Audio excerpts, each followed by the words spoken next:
Hello dear students, अज असीं पढ़ंदासीं topic conditions for growth. There are different factors which influence the rate of growth and development in plants. Plants में dear students ॿ factors आहिनि जेके plant जी growth या development ते असरअंदाज़ थींदा आहिनि. उन मां पहिरियां आहिनि external factors ऐं ॿिया आहिनि internal factors.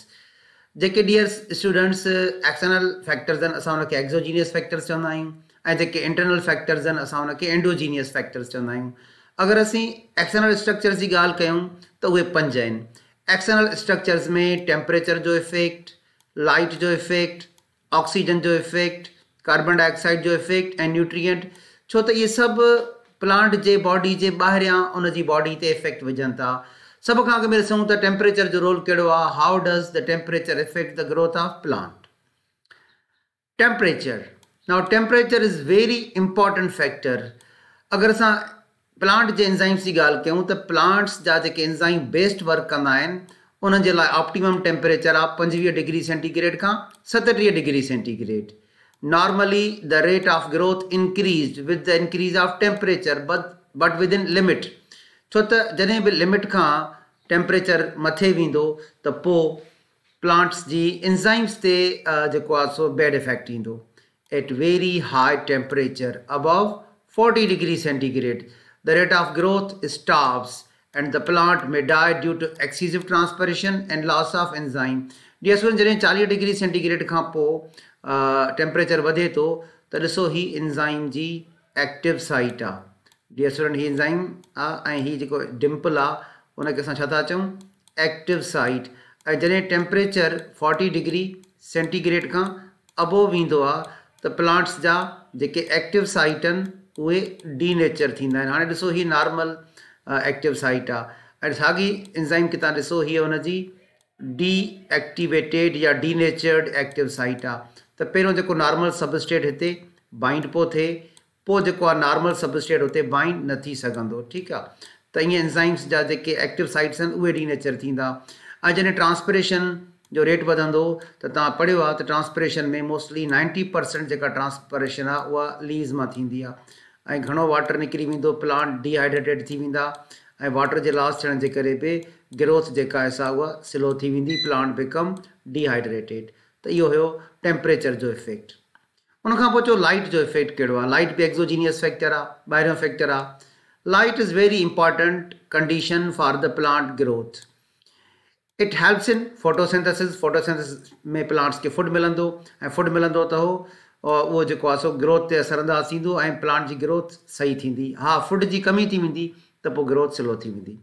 लाइट 3 तरीक़नि सां प्लांट जी ग्रोथ ते असरअंदाज़ थींदी आहे.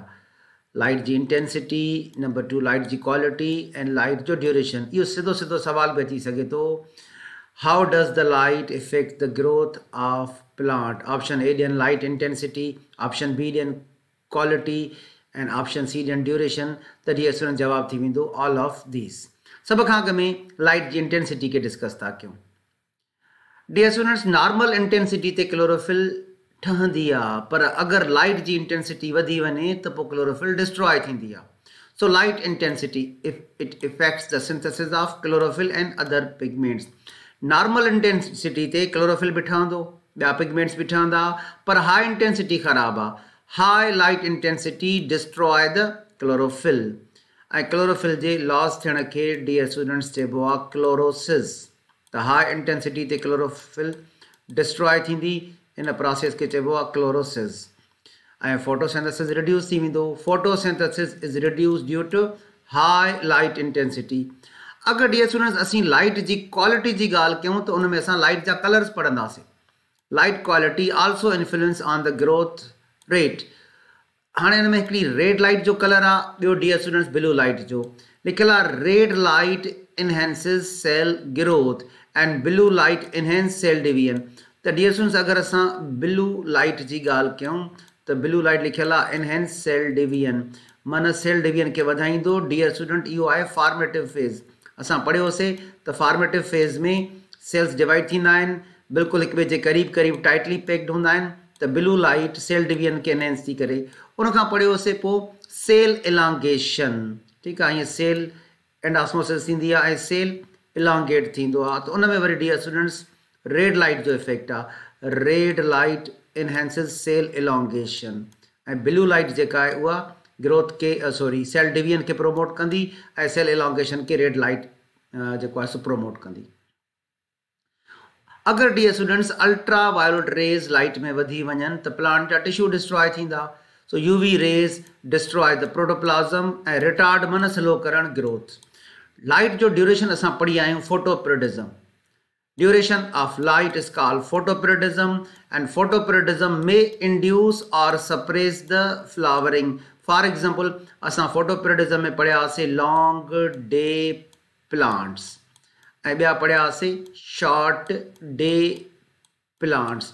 अगर डियर स्टूडेंट्स लॉन्गर डेज हूंदा त शॉर्टर डे प्लांट्स जी फ्लावरिंग सप्रेस थी वेंदी ऐं शॉर्ट डेज हूंदा त लॉन्गर डे प्लांट्स जी फ्लावरिंग सप्रेस थी वेंदी। इहो टॉपिक असां ऑलरेडी पढ़ी चुका आहियूं। हाणे अचो डियर स्टूडेंट्स ऑक्सीजन ते। ऑक्सीजन भी एक्सोजीनियस फैक्टर आहे। Oxygen influences the growth of roots. छो त स्टेम त हूअं बि डियर स्टूडेंट्स तव्हां ॾिसो स्टेम ॿाहिरि हूंदो आहे। अगरि असां स्टेम जी ॻाल्हि कयूं त स्टेम ॿाहिरि हूंदो आहे, सॉइल खां ॿाहिरि हूंदो आहे। रूट्स जेके आहिनि उहे सॉइल जे अंदरि हूंदा आहिनि। ही प्लांट जा रूट्स आहिनि ऐं डियर स्टूडेंट्स हे सॉइल जो सरफेस आहे त रूट्स अंडरग्राउंड हूंदा आहिनि। स्टेम बि ॿाहिरि हूंदो आहे एरियल पार्ट ऐं लीव्स बि ॿाहिरि हूंदा आहिनि एरियल पार्ट्स। त एरियल पार्ट्स में ऑक्सीजन जी कमी न थींदी आहे छो त एटमॉस्फेयर में ऑक्सीजन अवेलेबल आहे। रूट्स ते इफेक्ट अची सघे थो छो त रूट्स अंडरग्राउंड हूंदा आहिनि ऐं ज़मीन जे अंदरि ओतिरी ऑक्सीजन कोन्हे जेतिरी ॿाहिरि ऑक्सीजन आहे। त रूट्स ते असरअंदाज़ थी सघनि था। पोइ मां तव्हांखे पढ़ायो अॻु में त प्लांट्स एरियल रूट्स जेके आहिनि ॿाहिरि कढंदा आहिनि ऐं उहे ऑक्सीजन खे सप्लाई कंदा आहिनि। Process of respiration is carried out in the presence of oxygen. Normally oxygen घुर्जे रेस्पिरेशन लाइ छो त प्लांट्स रेस्पिरेशन में ऑक्सीजन खणंदा आहिनि in and dear students plants respiration में कार्बन डाइऑक्साइड रिलीज कंदा आहिनि आउट। त रेस्पिरेटरी गैस ऑक्सीजन त रेस्पिरेशन लाइ ऑक्सीजन घुर्जे। Without oxygen no metabolic activity is possible. छो त ऑक्सीजन मिलंदी त ग्लूकोज ऑक्सीडाइज थींदो, एनर्जी मिलंदी, मेटाबॉलिक एक्टिविटीज़ जे लाइ एनर्जी मिलंदी। And no growth takes place without oxygen छो त एनर्जी न मिलंदी। पर जेकॾहिं ऑक्सीजन वधी वञे high supply of oxygen inhibits the growth by a wasteful or useless process called photorespiration। हाणे इनखे थोरो एक्सप्लेन कयूं त जॾहिं ऑक्सीजन वधी थी वञे त हिकिड़ो यूज़लेस प्रोसेस स्टार्ट थी थो वञे जंहिंजो नालो आहे फोटोरेस्पिरेशन। डियर स्टूडेंट्स छा हूंदो आहे जॾहिं नॉर्मल कंडीशंस हूंदियूं आहिनि त प्लांट्स जा स्टोमेटा ओपन हूंदा आहिनि। नॉर्मल कंडीशंस में प्लांट्स जा स्टोमेटा ओपन हूंदा आहिनि ऐं डियर स्टूडेंट्स जॾहिं प्लांट्स जा स्टोमेटा ओपन हूंदा तो छा खणंदा कार्बन डाइऑक्साइड खणंदा। हीअ गैस अगरि स्टोमेटा ओपन हूंदा त कहिड़ी गैस खणंदा कार्बन डाइऑक्साइड गैस। पोइ डियर स्टूडेंट्स इन कार्बन डाइऑक्साइड गैस के हिकिड़ी 5 कार्बन शुगर सां कंबाइन कंदा। उहा 5 कार्बन शुगर आहे ribulose bisphosphate. Ribulose bisphosphate is 5 carbon sugar. Carbon dioxide के कंबाइन कंदा रेबुलोस बिसफॉस्फेट सां हिकिड़ी एंजाइम जे ज़रिए, उनजो नालो आहे रुबिस्को। इनखे चइबो आहे कार्बन डाइऑक्साइड फिक्सेशन। ठीकु आहे त हिते रुबिस्को कार्बन डाइऑक्साइड के फिक्स थी करे ऐं जॾहिं रुबिस्को कार्बन डाइऑक्साइड के फिक्स थी करे त असीं चवंदासीं कार्ब ऑक्सीलेज। इहा एंजाइम छा जो कमु थी करे कार्ब ऑक्सीलेज जो कमु थी करे ऐं नतीजे में हिकिड़ो प्रोसेस स्टार्ट थी वेंदो फोटोसिंथेसिस जेको यूज़फुल प्रोसेस आहे ऐं प्लांट्स खे छा मिलंदो ग्लूकोज जंहिंजे करे प्लांट काफ़ी तव्हांखे हैप्पी नज़र अची रहियो आहे। So plant is happy with the process of photosynthesis.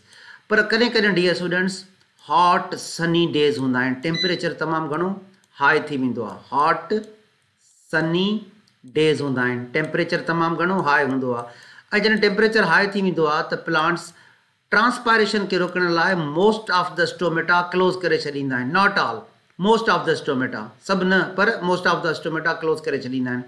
पोइ नतीजे में लीव जे अंदरि कार्बन डाइऑक्साइड घटिजणु शुरू थींदी आहे ऐं ऑक्सीजन वधणु शुरू कंदी आहे।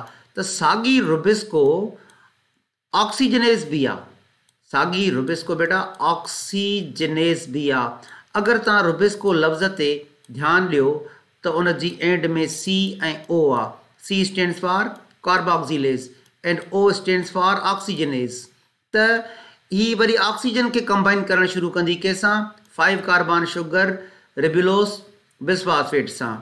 त हिकिड़ो यूज़लेस प्रोसेस स्टार्ट थी वेंदो फोटो रेस्पिरेशन। ऐं तव्हां ॾिसो प्लांट अनहैप्पी आहे, प्लांट इज़ अनहैप्पी छो त हीअ हिनखे फ़ाइदो न ॾींदो बल्कि हिन जी फोटोसिंथेसिस खे रिड्यूस करे छॾींदो।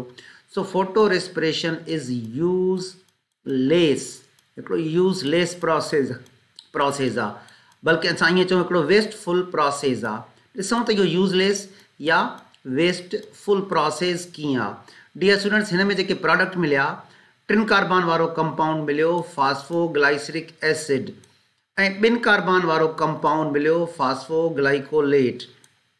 त अॻिते हली हीउ जेको फास्फोग्लाइकोलेट आहे डियर स्टूडेंट्स इहो ब्रेक थी वेंदो हिकिड़े अमाइनो एसिड सेराइन में। छा में? हिकिड़े अमाइनो एसिड सेराइन में प्लस कार्बन डाइऑक्साइड में। त तव्हां ॾिसो हिन फोटो रेस्पिरेशन कोई ग्लूकोज जो मालिक्यूल न ॾिनो, हिकु अमाइनो एसिड सेराइन ॾिनो ऐं हिकिड़ो मालिक्यूल कार्बन डाइऑक्साइड जो ॾिनो। त हीउ जेको फोटो रेस्पिरेशन आहे हिकिड़ो यूज़लेस प्रोसेस आहे जंहिंमें ग्लूकोज नथो ठहे बल्कि ग्लूकोज जो जेको आउटपुट आहे उहो घटिजी थो वञे। त हीउ फोटोसिंथेसिस जी इफिशियंसी खे घटाईंदो आहे फोटो रेस्पिरेशन, जंहिंजे करे यूज़लेस प्रोसेस आहे। त ईअं ऑक्सीजन वधी वञे त हिकिड़ो यूज़लेस प्रोसेस स्टार्ट थी वेंदो आहे फोटो रेस्पिरेशन। उनखां पोइ अचो कार्बन डाइऑक्साइड ते। Carbon dioxide is necessary for photosynthesis छो त इहो फोटोसिंथेटिक गैस आहे ऐं कार्बन डाइऑक्साइड फोटोसिंथेसिस में यूज़ थींदी त प्लांट्स पंहिंजो फूड ठाहींदा glucose. Low concentration slows the process of photosynthesis, glucose जी कमी थी वेंदी ऐं ज़ाहिरी ॻाल्हि आहे ग्रोथ बि स्लो थी वेंदी। अचो डीएस न्यूट्रिएंट्स ते। त प्लांट खे सॉइल मां न्यूट्रिएंट्स मिलंदा आहिनि जीअं फास्फेट या ॿिया जेके मिनरल्स आहिनि पोटेशियम वग़ैरह या नाइट्रोजन जा compounds. Nutrients supply energy to growing plants. With the increase in nutrition, growth increases, whereas decrease in nutrition causes the retardation of growth. अगर प्लांट के सुठी सॉइल में ग्रोथ करे रहियो आहे जंहिंमें नाइट्रोजन जा कंपाउंड्स आहिनि ऐं ॿिया साल्ट्स अवेलेबल आहिनि त प्लांट जी ग्रोथ सही थींदी। अगर प्लांट नाइट्रोजन डेफिशिएंट सॉइल में आहे या उते मिनरल्स जी कमी आहे त पोइ ग्रोथ सही न थींदी बल्कि स्लो थी वेंदी।